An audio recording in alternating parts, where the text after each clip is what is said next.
Hey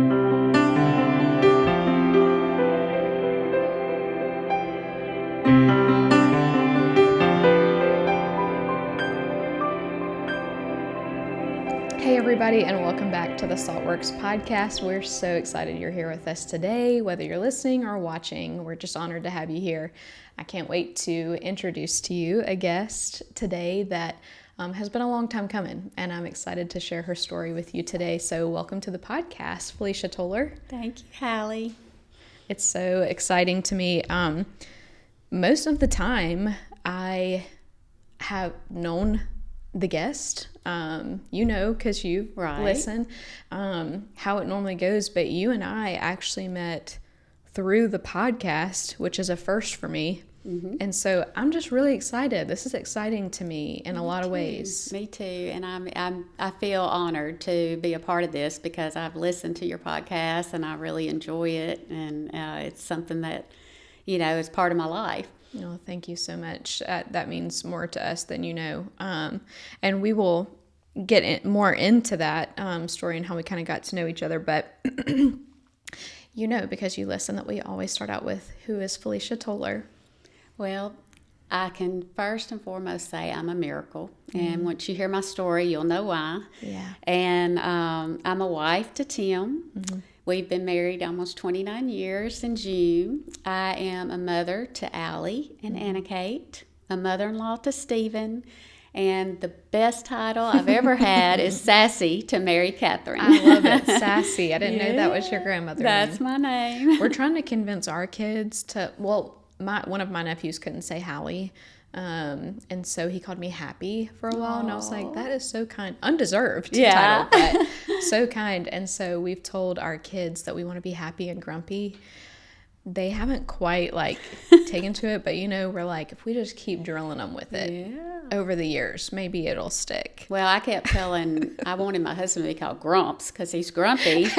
And he said, no way. So he's Papa. I love that. Well, yeah, if you know me and Andrew, those are backwards. I should probably be grumpy and he should probably be happy, but it is what it is. That's right.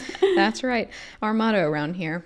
Well, tell us just a little bit, because your story really starts, the story we're sharing today really starts mostly in high school. Right. But would you just tell us, basic childhood,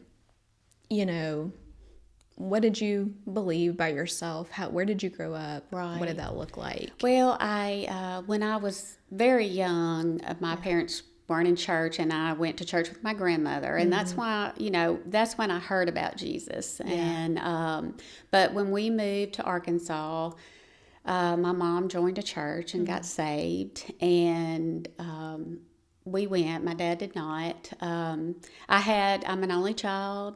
Yeah. I had wonderful parents, but they weren't real good together. They kind of were like oil and water, and so that was not always easy. Yeah. But both my parents loved me very much, and my mom had me at church every time the doors opened, and I was in a Southern Baptist church, and so I knew about Jesus, but I didn't know about a relationship. I got saved at Bible school at 8, but I didn't have the fruits of that. I didn't have that relationship with Jesus that, I should have. Yeah. Would you say you were someone who, because of that, and because, when you are lacking that surrender of it's him, it's not me, did you struggle with perfectionism, doing things on your own? Yeah. I was a big time perfectionist, and I think a lot of that was the only child thing too. I wanted to be the best and to make my parents proud, and all of those things, and that was my focus more than what it should have been. Right. Yeah. Well, I feel like it's a very easy pitfall for women. But yeah, as an only child, even when your parents don't expect that, sometimes we can just place expectations on ourselves at a young age. Definitely. Yeah. It was more myself than anything. Yeah. I can relate to that. Well, getting into high school, and I can see even where you're wanting to please. Maybe that would be a way, would lead straight into this season. Definitely. I was always, I wanted the approval of others. That was a big deal to me. And I don't know why. I mean, that was just part of my personality. And, I wanted to be popular. I wanted to fit in. I wanted everybody to like me. Yeah. And, that led me down some dark roads, because of that. Right. Can you tell us about what that looked like and how that played out in your high school?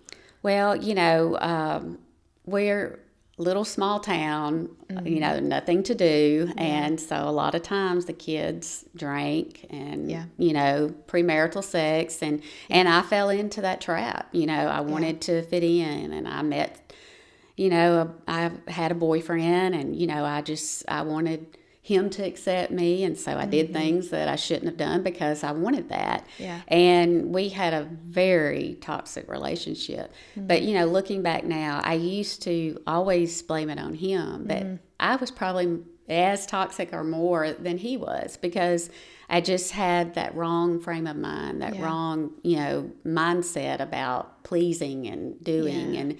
And so we really, it was tough, and I would know in the back of my mind I was wrong, but I didn't know how to change it. Yeah. And didn't know another way. Right. Yeah. It was like I just fell into this trap of continuing to do it, to fit in, to be accepted. Right. And when we dated for a while, and I ended up, there was one night. And for a long time, I called it rape. But when I look back on it as a mature Christian, I would say that I didn't want the act, but I don't know that I said no. So I don't want to put that on this person.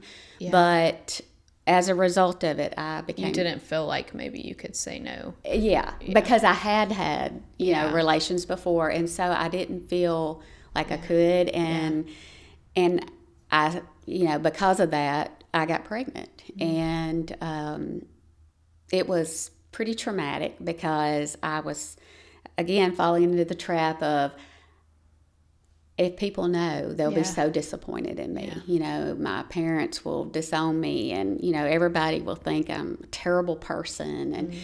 And during that time, this was back, late 80s, people didn't talk about life, and that it's at conception, and that this is a real human being, and what it meant. And I didn't have any concept that, and especially being an only child, I didn't have nieces or nephews. I hadn't been around babies. I didn't know what life really, the miracle of life. And so he was like, you've got to have an abortion. And I, at first I was like, no, and then I was like, well, this is the only way.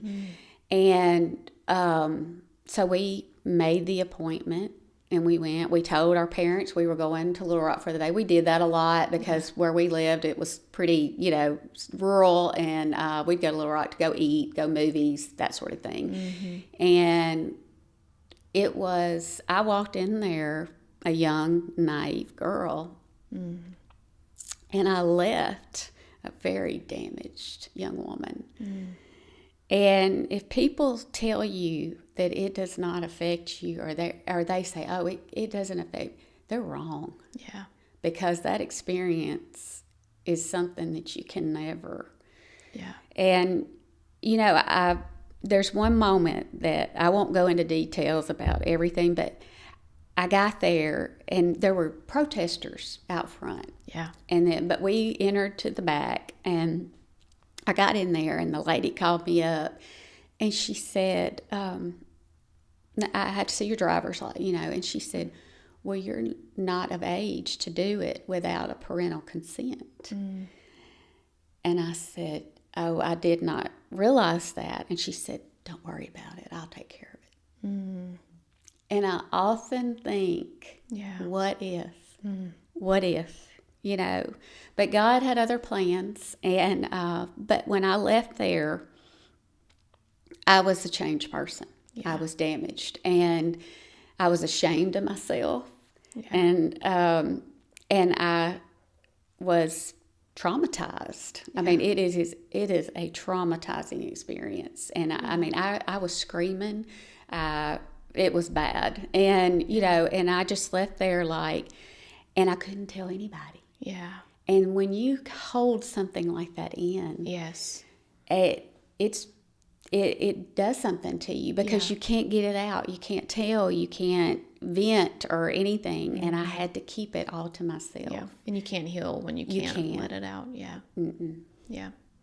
Absolutely. And so after that, it wasn't long, I started passing out.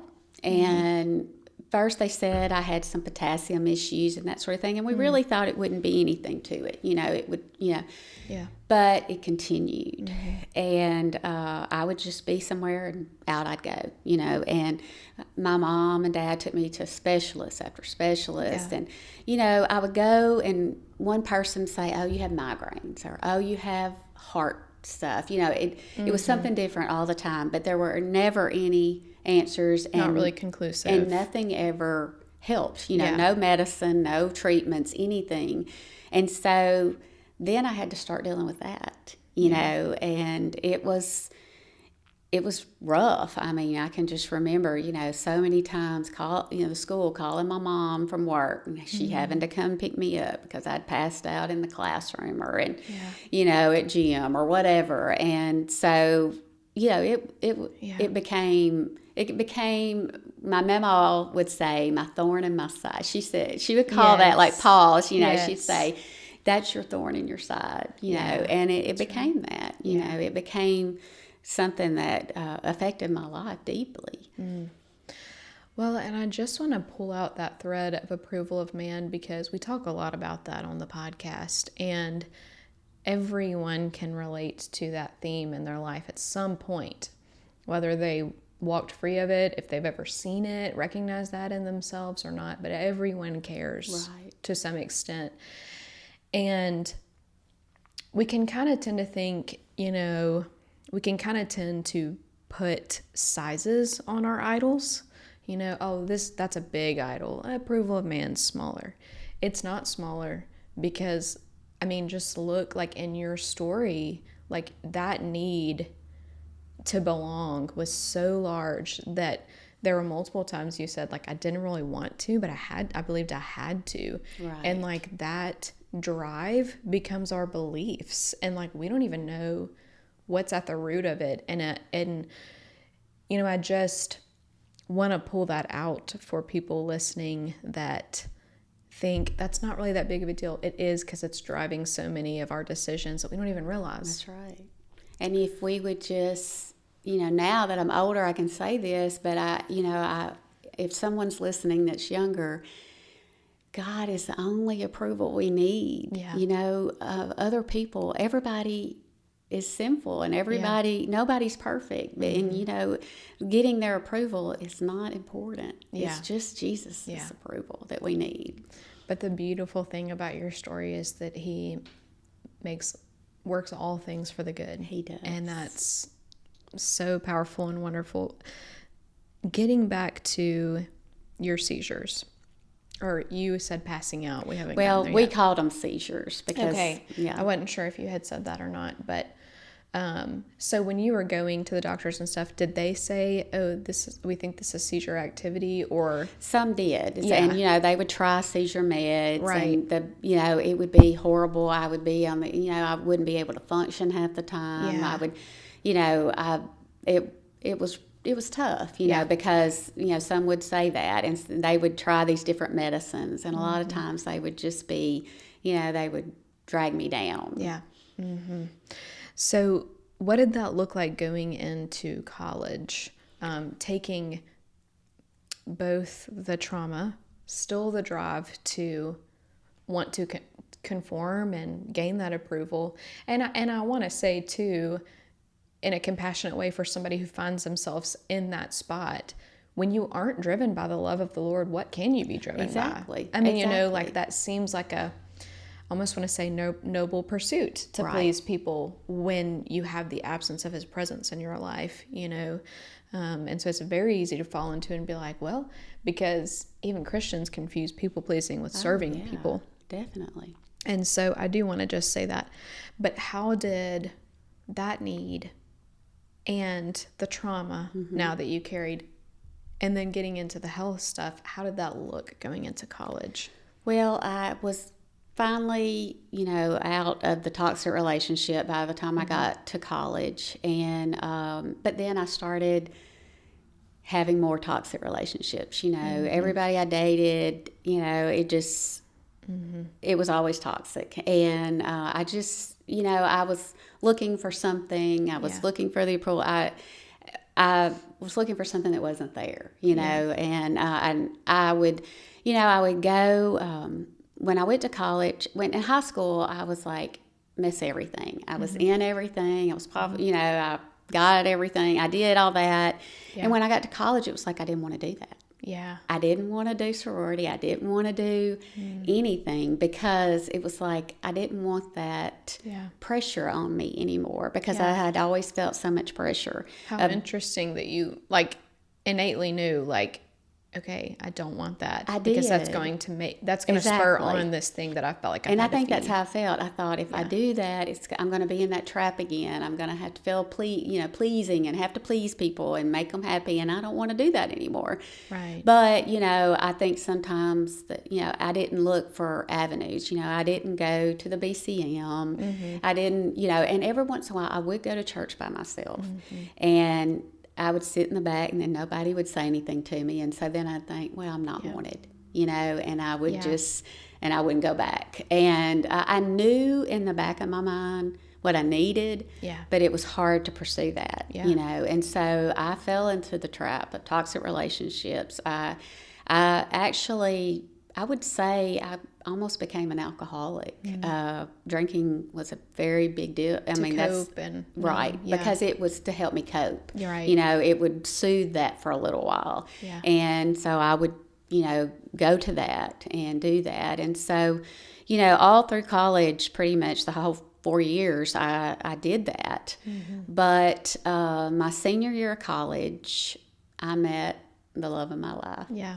Named Tim. And I knew Tim, his roommate and my roommate were engaged. And so he had come to the house, and so because she and I had a house together, and I knew him, but I didn't know him well, and but I'd always be dating someone or something. And finally, when me and my boyfriend I said, I'm not dating anymore. I'm through with guys. I don't want to date. Famous I'm just gonna, last words. Exactly. I'm going to be graduating soon. I'm just going to pursue, career. And well, they were gone. They went to Hawaii and got married. They did. They got married that way. And so she had told me. She said, why don't you go out with Tim? What if he asked you out? And I was like, I don't know. I'm just not into dating. And so when they were gone to Hawaii, he called and asked me out. And I turned him down a few times because I just wasn't sure. But finally, he was persistent, and I went out. And I was like, oh my gosh, guys really treat girls like this? Yeah. I mean, he was a gentleman, open doors. Everything was about making me happy, and, and I've never had that. I'd never dated guys like that. I've always dated jerks. Yeah. And so, it was different. Right. And, because he had Jesus. Yeah. And I was like, this is really neat. And so I can remember the next day, my mom was in town. My grandfather was in the hospital, and I went up there, and she said, well, how was your date last night? And I said, he is so nice. She goes, well, it'll never last, because she knew, I never liked nice guys, usually. But we started dating, and man, we knew immediately. I mean, we dated 6 months and we're engaged. Wow. And within a year, we were married, almost a year to the date of our friends getting married. That's so funny. We got married, and they were in our wedding. Yes. And but to say it was easy, I would be lying. Yeah. Because I had so much baggage. Yeah. I still had not told anybody about my abortion, and I told Tim, you know, before we married, Yeah. but I hadn't told anybody else, and so Yeah. I was carrying A lot. so much baggage. Well, and I think too, like one of the things I see in your story that is so common everywhere is, well, a couple of things. This plays out in a couple of different ways. When you feel the need of I have to constantly gain approval, what's underneath that is that you don't feel like you're worthy. Exactly. You don't feel like you're, and the only reason we don't feel like we have worth is because that worth has to be in Jesus Christ alone. Exactly. It's the only way for it to never be shaken. And so, like, when you're driven by that need to constantly have to perform or meet or whatever, I think sometimes it can play out in dating people that aren't where they need to be, because subconsciously it's like, I don't think I'm worth more. And I'm not to say those people aren't loved by the Lord, but where they are at that moment in their life, And so, like, you know, we can kind of say, oh, you know, so-and-so tends to date people like that, but it's a lot of times has more to do with how they feel about themselves. It was definitely about my self-worth. Yeah. Because I had none. Right, yeah. And also just the way that, like we talked about, you combating that perfectionism and performance, like with, well, I'm just not going to be known. Like, I'm just not going to put myself in places that I'll be known because I don't know if they're going to like what they see. Or accept me. Yeah. And so here comes Tim. He's a believer. He's a good guy, you know. And so it's kind of like, I don't know, this feels unsteady. And then you let him in, which I think was a big thing. It was. You know, like, because at first I didn't. At first I dated a few other guys. I mean, well, I went on dates. I mean, I wouldn't say dated other guys. And I mean, he was kind of heartbroken because I, you know, went out with but I was so scared. I'm scared of what he, you know, represented. Yes. If he rejects me, then that will confirm everything I think about myself must be true. You know, which wouldn't have been, but we do tend to think that subconsciously. So going into your 20s and 30s. Well, we married, we lived here because we both went to ULM, and we lived here, and we knew we had to find a church, get in a church, and we joined Highland Park at that time. Yeah. And there were a lot of young couples in there, and we always say that church really shaped us. It really helped me in my Christian walk because, you know, I didn't have much of a Christian walk at the time.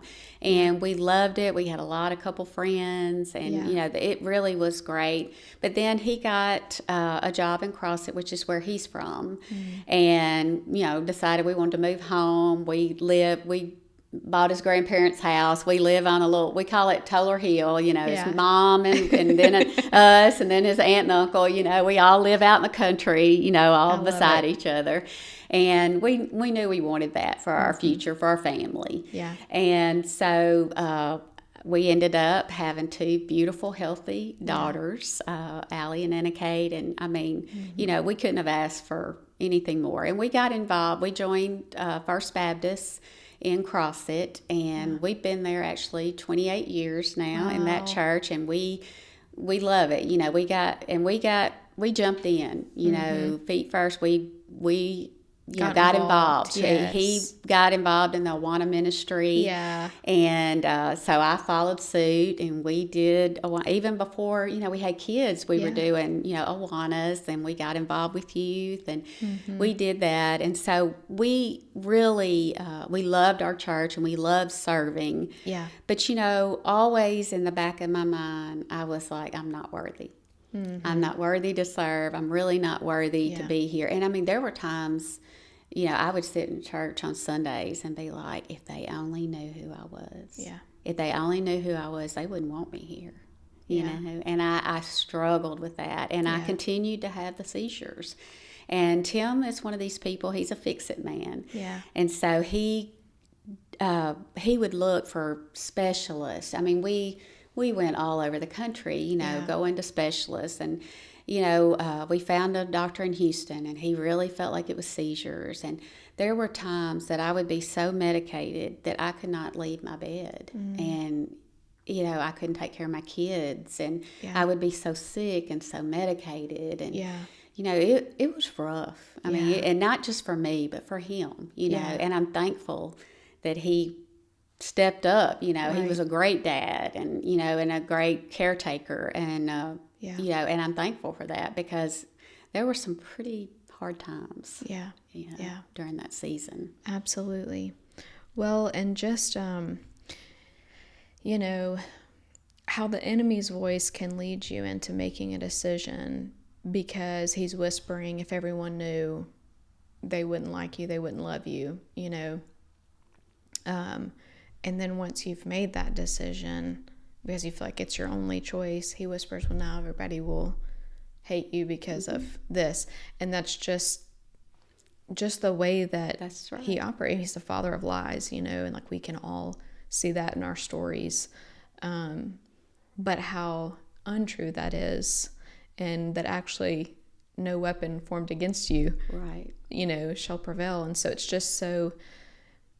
it's cool seeing this happen in your story, that truth will win. Well, he was just always there saying those things. Yeah. But another way that he was really in my life was fear. Yeah. I struggle with fear so much. I mean, just a fear that, this would happen to my girls, or fear that, somebody would find out. And I lived in this constant fear. Yeah. Yeah. And that was the way he took that stronghold on me. Yeah. Was the fear. Absolutely. Yeah. And that's, palpable a lot of days. Yeah. So they're continuing on and off. Now, how was it that you got to Mayo Clinic? When did that come about? I was able to have, I'd have, times when I couldn't work or whatever, but I was I had a job that I got in my 30s, and I did sales I have a public relations degree, and this was a sales job. And I know this sounds funny, because most people that know me think it, but I wore the hard hats, steel-toe shoes. I went into meals and that sort of thing. I did industrial sales. Yeah, and you liked it. Yeah, I did. I loved meeting people and doing new things. And I traveled, and I love to travel, and so I traveled a lot. And I was doing well in my career, and but the seizures continued, and it got to a point where it got really bad, and I wasn't able to travel. I had to end up giving up my job, and that really devastated me. Yeah. And so Tim said, let's go to Mayo Clinic. We've always heard Mayo's the place, to go, and so we got the doctor in Houston to contact them, and we went to the one in Jacksonville, Florida. And I went one time just for like consults and all of that, and then they scheduled me to go the next time and do all of the EEGs and all of that. And so I spent a whole week there. Yeah. And at the end of the week in the hospital, the doctor came in and he said, Felicia, these aren't seizures. He said, have you ever had something traumatic happen in your life that has affected you? Yeah. And I looked at Tim, because I didn't tell people, this was something I didn't share. Yeah. And Tim said, you need to tell him. Yeah. And so I told him, my story. And he said, I figured. And he said, I have someone I want you to meet. And he said, I think she's going to change your life. And so he brought in a female neuropsychiatrist, was what she was. And she said, Felicia, you have PTSD. And I said, no. And I said, that's what soldiers have. I don't have that. I haven't been in the military. She said, no. Yeah. She said, PTSD is for anyone that has suffered a trauma. Yeah. And she said, I've seen 5,000 cases of it. Yeah. And I went, and she said, I know this sounds crazy to you. She said, but what it is, she said, your body, when it goes through a trauma, she said, it goes into fight or flight mode. And she said, your body's flighting. And she said, anytime you smell, hear, feel a sense of what you went through and your trauma, your body is passing out to avoid that. It's a defense mechanism. I said, so you're saying I'm making myself do this? Because I always felt like some people thought I was crazy. And so that made me think, oh gosh, she's saying I'm crazy. She said, oh no, ma'am. Right. She said, this is a subconscious thing. She said, you can't control it. I think that is the fear, like especially if someone feels like they're having heart stuff and it comes out to be anxiety, it's like, okay, well, I'm just, am I crazy? Am I whatever? If I made this, because I mean, it's like our worst fear to be dramatic, you know, but it's like, no, that's just as physical. Right. And that's what she said, because I was like, oh, I'm crazy. And so even though she told me, no, this is subconscious, you cannot control this, I still had the back of my mind, I'm crazy. They think I'm crazy. Yeah. And she told me, she said, what happens when someone has a trauma is it's a mark on the front of your brain. I've never heard this before. Yeah. And she said, you have to work to get that to the back of your brain. Because if it's in the front of your brain, it's always going to be the forefront and it's going to do these things to you. She said, but if you do therapy and work, you can work it to the back of your brain, and it's not. Wow. And I was like, wow, I never knew that. I never knew that about our brain, Right. And so she referred me. She said, I want you to start doing a therapy called EMDR. And it's electromagnetic something therapy. I can't remember all of it. Yeah. And basically what it is they use a form of tapping and lights and motion. I've done it before. You have? Okay. Yeah. And so to help you to work that trauma from the front of your brain to the back of your brain. And at that time, it was not very prevalent. You know, it's a trauma-based therapy, I think, if I understand. Yeah. Yes. And at that time, though, there weren't a lot of people around. Yeah. Of course, I live in a small town. So the closest person we found was a lady in Ruston. Yeah. And I started doing that. And I did it for a year. And it did help for a while. For 3 years, I did not have a seizure. And so, I mean, we were like, man, I'm healed. This is great. Yeah. But I still had all that in the back of me. I wasn't healed yet. Hadn't laid it down. No, and so it came back. And it came back with a vengeance. I had a really bad wreck, totaled my car. Wow. And, so I started going to therapy again. I ended up, unfortunately, the depression and everything got so bad. I was in a mental hospital 2 different times. I wasn't in there for long. Like, one of them was just 24 hours because it was really, I was in there with some dangerous people, and I was very scared. And my husband was like, we got to get you out of here. It was, the therapist had done it, and it was not a good experience. And then I went to another one, and I was there just for a few days, and it didn't help. It wasn't what I needed, because I needed Jesus. I needed God focused, and this was not God focused. This was more about me, and my life, and so it didn't really help. So then they recommended that I do ECT, which is it's basically where they shock your brain. And you go in, and there's people everywhere. I mean, they have you beds lined up. You go in early in the morning. They line you up in these beds. They put an IV in you. They put you to sleep. They take you in this room, and they shock your brain. And you do this. I was doing it like twice a week for a while. And the thing about it is that all of that anesthetic in your body and the toxins builds up. And I gained over 100 pounds with that. And I became so depressed and so dark. I mean, it was just like, I didn't care if I lived or died. I just thought, I'm never going to get better. I'm never going to be happy. I just had this cloud over me. And it was like I couldn't shake it, no matter what I did. Well, and it's like, I look at your story, and I look at the very beginning of like, he stole your love, and then he stole your peace. And then he stole your joy because you couldn't do the things you loved. And right, because I couldn't drive. Yeah. I couldn't work. Yeah. Now he stole your hope because and you thought you were healed. And and I was a very independent person, Yeah. you know, and it was like I felt like I just had nothing to live for, you know, and my girls, you know, growing, and I think part of my anxiety and the reason I got worse when they became teenagers, I had this fear.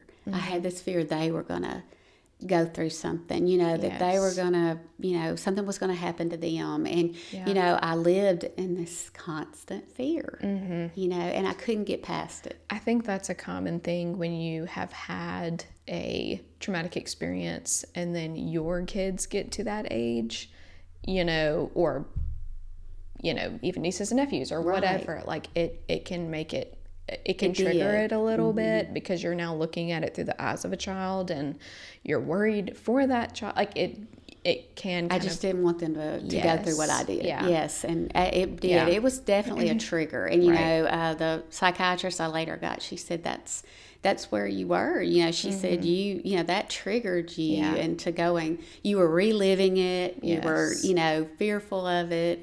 And it was a very hard time. And I love that you talked about like EMDR being good and helpful and like the physicality of our brains. I mean, like a brain injury is just as physical as a leg injury. I mean, you know, like we know a lot that, of people don't realize but we don't treat it that way. Yes, but like an injury to your subconscious is the same. Like your brain holds that the same as an physical impact, you know. And but whenever it's not rooted in Jesus, that it won't be long lasting, just like everything else, you know, like effective, but not eternal, you know? Right. So getting us back to that moment, you've now lost your job that you loved, and now have you had your girls moved out? Yeah, well, Allie was married. Yeah. Anna Kate was about to leave for college, and she was gone a lot, you know, with her friends, doing her own thing. Yeah. And then Tim, he had started a new career after 23 years. He started a new career, and he was off 10 hours away working. Yeah. And I was all alone. Yeah. You know, I mean, even though I had family that loved me and that sort of thing, I still felt very isolated. Yes, I was going to say the isolation and probably unable to drive like you want and go and do like you want for fear of things. Let me go back and say, you know, earlier in that year, we had talked about getting a service dog. Yes. And I was so excited, and my wonderful town across it raised the money. I had people that just took that on, and they were wonderful. And so, because he was $15,000. Wow. And they raised the money for him. And we went and met him. He was in Joplin, Missouri, and his name was Everett. And he was a black lab, and he was just the cutest thing. And we were just like, this is going to be life-changing, you know, because he could give me some independence. He would know what to do when I had one. Right. He would be able to help me and go with me places. And so that was a big excitement, and, you know, and that was hope. Yeah. Then I got Everett. Yeah. And Everett had more anxiety than I did. Yeah. And it was horrible. I mean, we would take him, and I can remember the first time we took him on a trip, Tim and I, it was spring break, and we always took our girls somewhere for spring break when they were in, you know, growing up, because we wanted them to have that memory. Right. And Allie was, you know, already off and married, so we took Anna Kate and a friend, and we went, I can't even remember where we went. And but we took Everett. It was a nightmare. I mean, he was terrible riding. We went to Target one day, and we were going, he pooped all the way down the aisle. And I was so embarrassed, and I was like, and then I had these people being real mean to me about it. Yeah. Thank goodness the Target employees weren't, and I kept saying, I'll clean it up, you know, I was so embarrassed, but I had several people really ugly to me, like, that's why you don't bring a dog in a store, and you know, even though he had a vest and it said he was a service dog, people were not very kind. And so then it got to the point where he was doing things like that, and so it made me isolated more, because I wouldn't want to go anywhere because I was scared of what he'd do. You know, I didn't know what he would do. And so then the depression set in again. And I finally, of course, we had a contract with the trainer, and I finally had to call him and say, it's not going to work. Yeah. You know, he can't do what he's trained to do, and he's giving me more anxiety, and I definitely don't need that. Yeah. And I hated it, but we had to send Everett back, you know. And Everett did end up having to go. One of the trainers took him as a house dog. He just wasn't. He just wasn't. You know, a service dog material. And so, but the thing was, for me I had to pick another dog, but it took 8 months to train one specifically for me. And so I felt like, here I go again. You know, 8 more months and I failed again. You know, I can't even get a service dog and you know, and do right. And so it just put me down in that deep depression even more, you know. Well, and your protection for your young self had moved over into, I want my husband to be able to go and do. I don't want him to be held back. I want my kids to be protected from these things and not feel like I can't make it. I didn't want to be a burden, you know, and I felt like I felt like they, you know, they would have to take me places and, you know, and I just felt like everybody'd be better off without me. You know, you know, I'm in the way, you know, I'm a burden. And, you know, my dark thoughts just got really dark. And finally, one day, I think it was a Friday, I just said to myself, tomorrow's the day. I'm going to die. And my family is no longer going to have to deal with this with me anymore. And I don't know why I chose to drink antifreeze. I mean, people ask me that all the time, and I don't know. I guess I probably wasn't brave enough to shoot myself or whatever you do. I just chose that. And so I got up that Saturday morning, and Anna Kate was gone. She was off with friends, which, you know, I wanted her to be. I wanted her to be happy and doing her thing, you know. And I started drinking it that morning. And, you know, of course, the taste is very bad. But I was determined. You know, I was determined that this is what's going to happen. And so I started drinking it that morning. Well, one thing I did not realize was that it comes across when you have done that, it comes across as you're drunk. And I didn't know that, you know. And so by the evening time, I drank it all day, you know, like little cups of it all day. And by the evening time, Anna Kate and her friends stopped by the house to check on me. They'd been somewhere, and I don't remember all of this. Some of it's what she's told me. But she said I was acting drunk. And she said, you know, we didn't drink. And so she was like, you know, Mom, this is what's going on. What, you know, and she said she couldn't figure out really. And she kept bugging me about it. She's like, have you drank something? Are you? And finally I admitted, you know, what I had done. And of course, you know, she called the ambulance immediately, called all our family. And I remember the ambulance picking me up. I don't remember anything else until I was on the airplane. They med-flighted me to Little Rock because, you know, they were worried about being in renal failure. And so the next thing I remember is waking up 2 days later in a hospital and in Little Rock, and I had a dialysis port in, and they had me on dialysis the whole time. And I woke up and she said, I said, what are you doing? Because it hurt, you know, and I was like, what are you doing? And she said, well, we're about to take your dialysis port in and out. And I said, dialysis? And she said, well, we had to get all the toxins out. And she said, but the good news is, sweetheart, you know, she was talking to me really sweet. She said, you have no permanent damage. You know, she said, you're a miracle. And I looked over at my husband. He was sitting there, and he looked so sad, you know. And I was like, something changed. I mean, the cloud had lifted. And I know this sounds weird, but I looked out onto the windowsill, and there was this little bird sitting out there. And I said, thank you, God, for that bird. Thank you for your creation.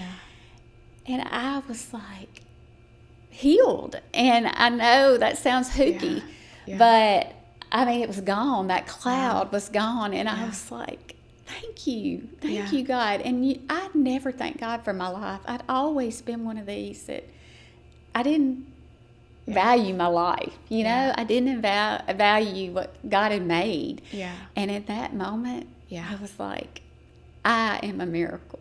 And everything changed that day. I mean, everything changed. Yeah. And I can't say it was easy.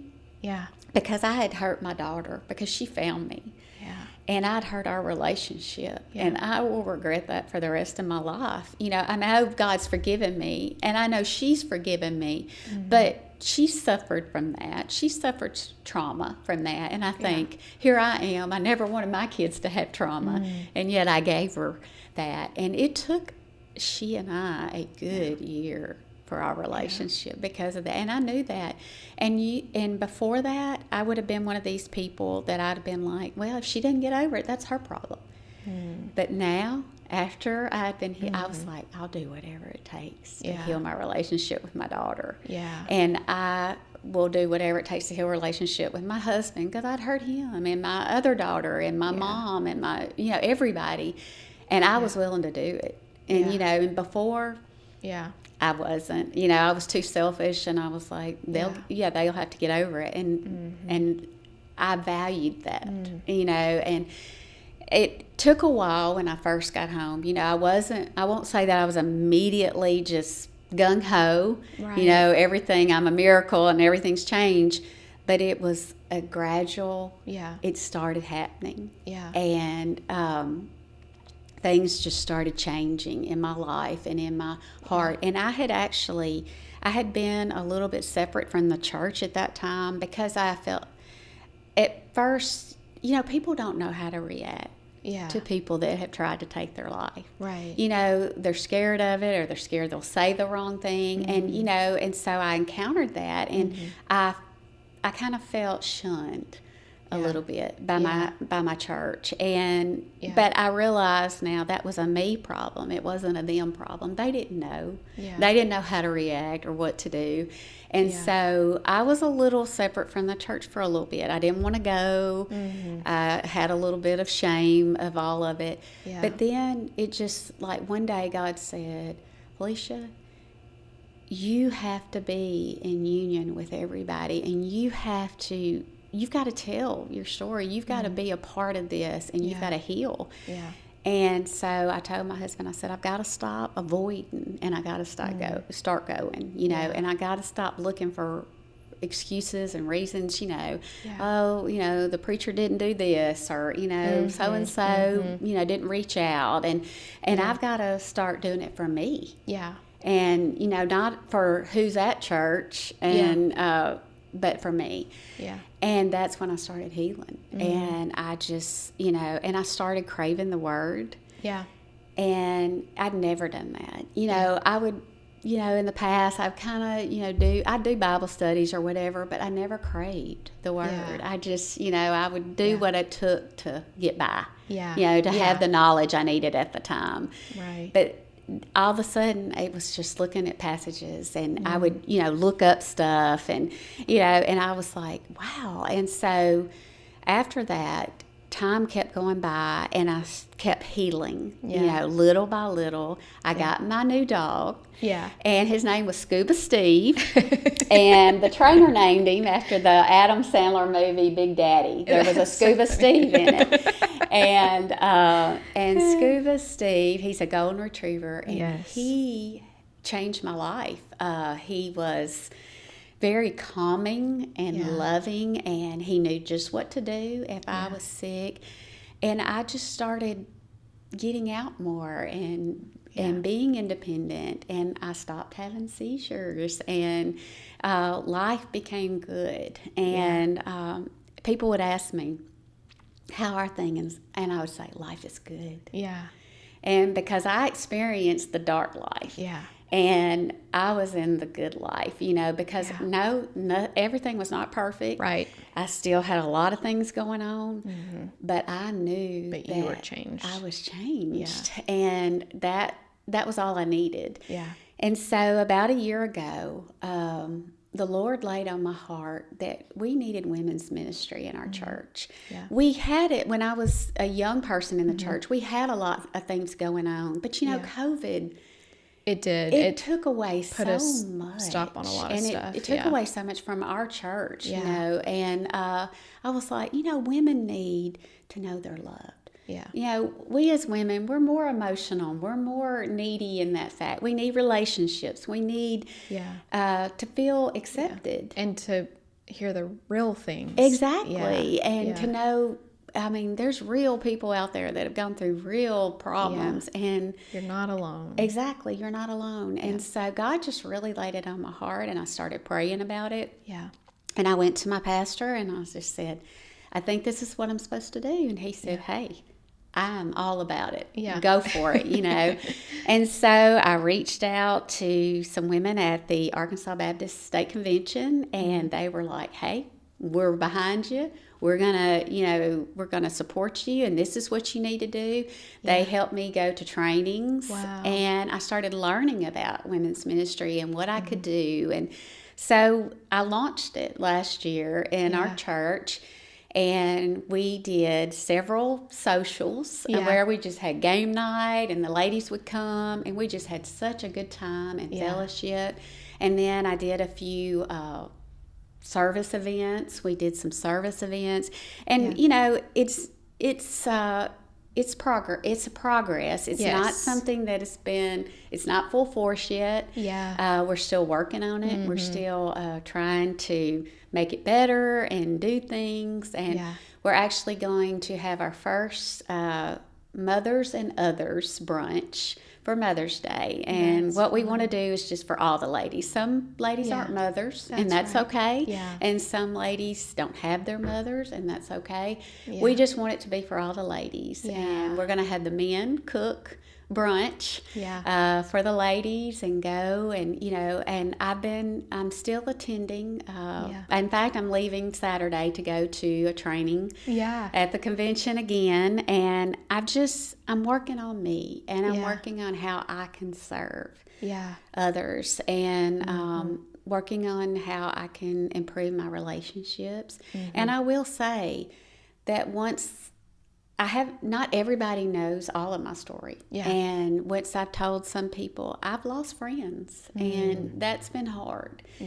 But I realized that God did that for a reason. And, and it's not a reason maybe I understand, but it's for a season or for a reason. It is. And sometimes, yes, there is judgment and rejection in the world, unfortunately, but sometimes it's self-protection, because when you're vulnerable and they're not ready to go there, that's intimidating.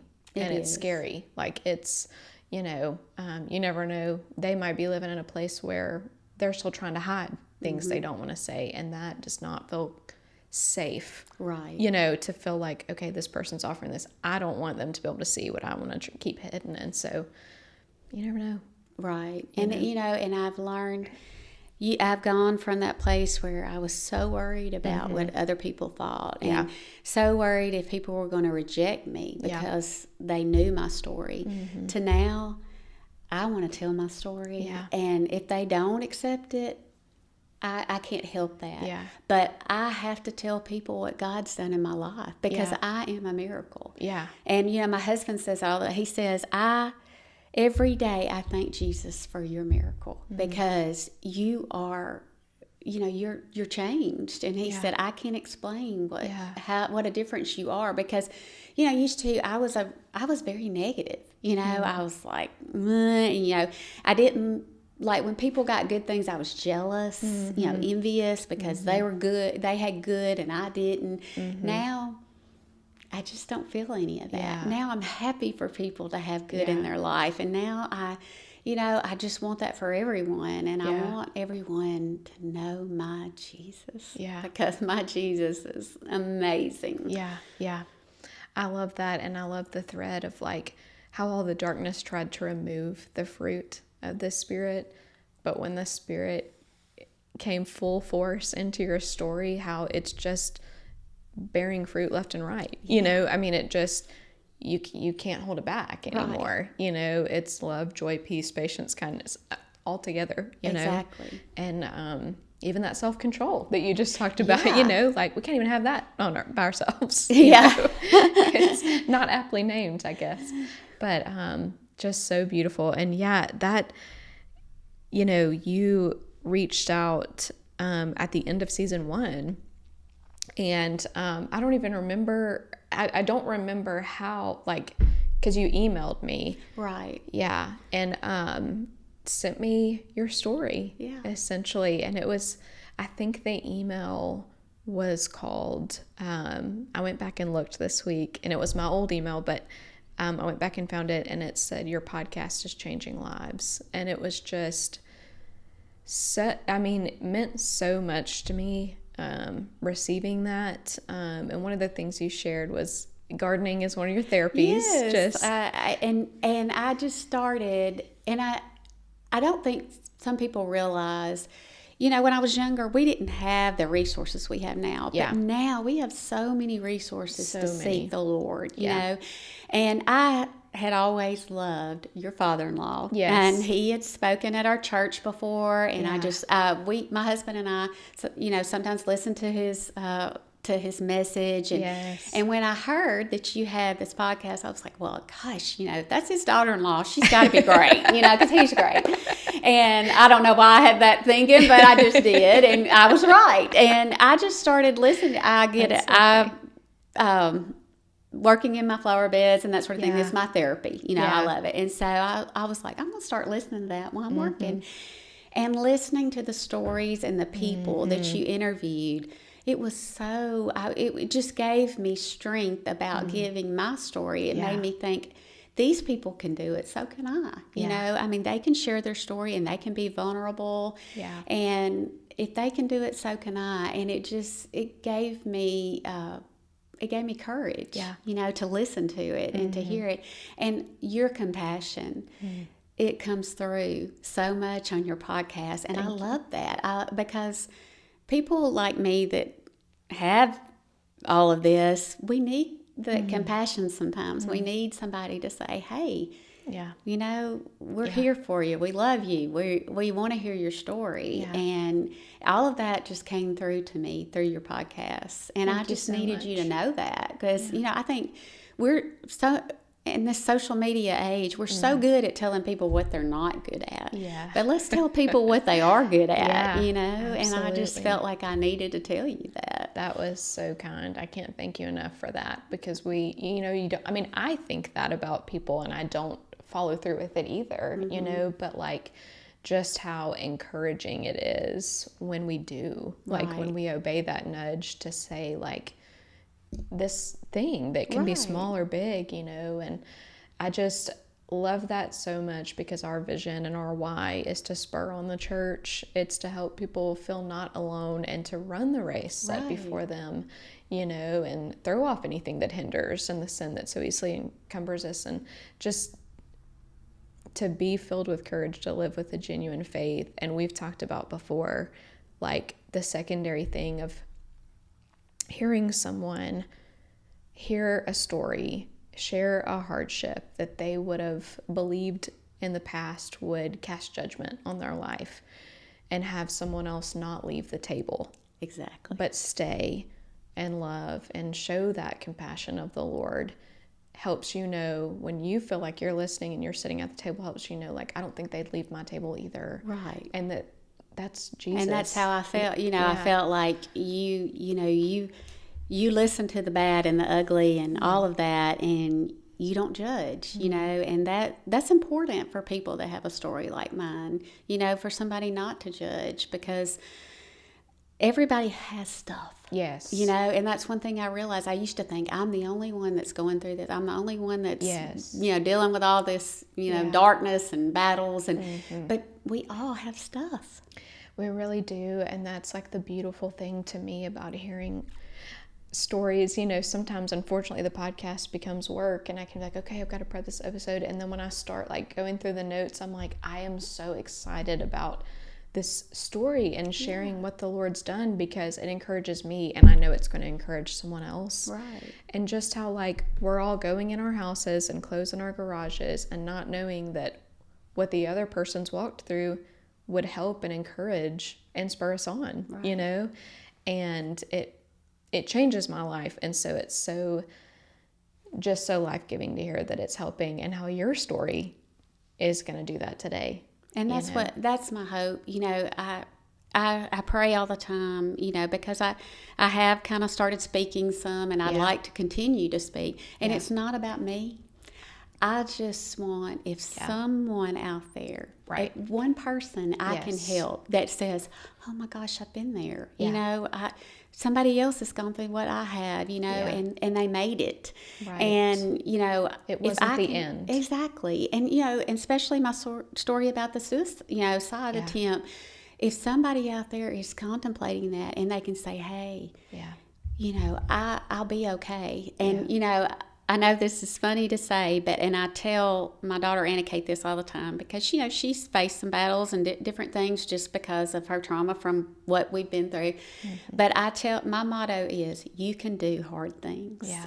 And I used to not think that. I used to think I was weak and I could just give up. And I've realized, hey, I've been through some really tough things, and I made it. And so I say that all the time. And sometimes she'll tell me something, and I'll be, Anna Kate, you can do hard things, and you can. Yeah. And with all things with Jesus, yes, you know. And so now, I know this sounds really funny, but we've been having car issues, you know, with my car. Just different stuff has been happening. And used to, I would just let that just defeat me. Yeah. And now I'm like, okay, you can do hard things. You can get through this. You can get through not having a vehicle, going in the shop, you know, dealing with that. And it's even the little things all in the life. Other things become secondary. Yeah. I mean, you just realize, hey, he's there in the little, in the big, and you can do it, you know, as long as you cling to that. And you know, you asked me about, you know, are there any verses? Yes, please share that with us. You know, my favorite, I used to have a favorite that, you know, went along with my life in the past. Yeah. But my life now, my favorite is, consider it pure joy whenever you face trials of many kinds, because you know that the testing of your faith produces perseverance.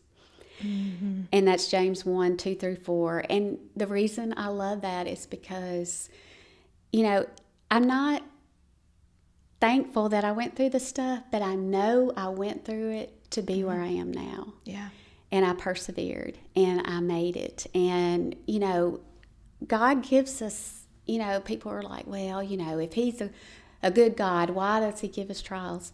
To make us who we are. I mean, I would not be the woman I am today without it all. Yeah. I mean, I was a very selfish person. I was very all about me. And now, you know, I'm different and I'm changed. And God uses that. He uses it for good. He does. I love that so much. Thank you so much for coming and sharing. Thank you. I know that that's not easy, even when you know your why and you know the light. It's hard to walk back through and recount, and that old shame wants to creep up. But it was just very powerful, and it is going to change lives. Thank you. And thank you. We really appreciate you coming. Thank you for having me. Thank you so much. And thank you all so much for listening in today on the Saltworks. We know that you have some things to journal about, some things to write down, some things that may have been life-changing in today's episode. And we're just so excited to hear that and be praying for you. And we'll see you next week on the Saltworks.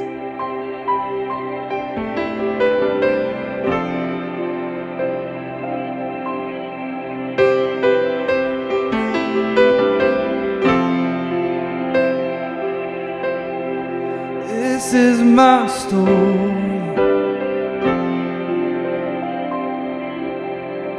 This is your story.